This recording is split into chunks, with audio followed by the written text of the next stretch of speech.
All right, so your next step after you drill holes is going to be to cut the slot on your block.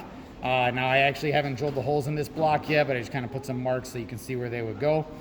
So what I've done is I put some layout ink, it's called Dykem Steel Blue, in a path where the slot is going to go based on the blueprint. On the blueprint, it tells us that the slot is going to start 1 inch from this side and then end 1.625 from this side, so right in this area.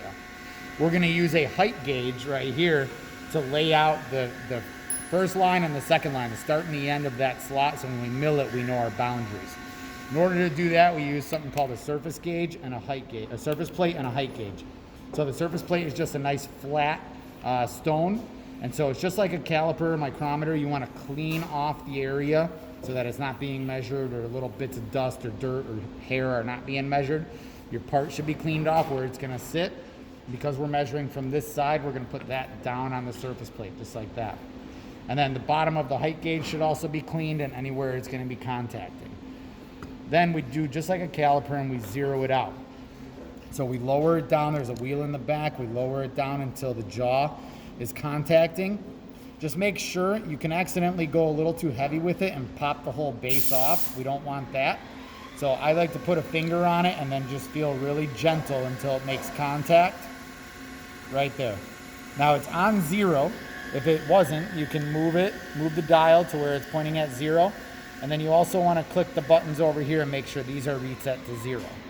Then you can start to move it up, and what you're going to see is this counter right here is going to start to count up. That's 0.1, 0.2, 0.3, 4, 5, 6, 7, 0.8, and our first measurement is 1 inch. That's 0.9.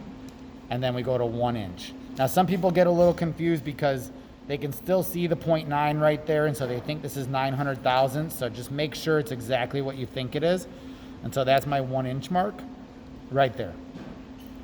And then I just use the end of the height gauge, and I do something called scribing a line. And so I just bring it along here, and I've just created a line through the blue layout ink so that it's a nice contrast.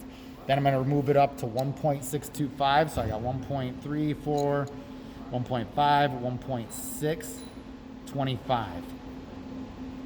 And then I'm going to do a second line. And so this is what it should look like, and then we're going to bring it over to the mill and cut in the middle of those two lines.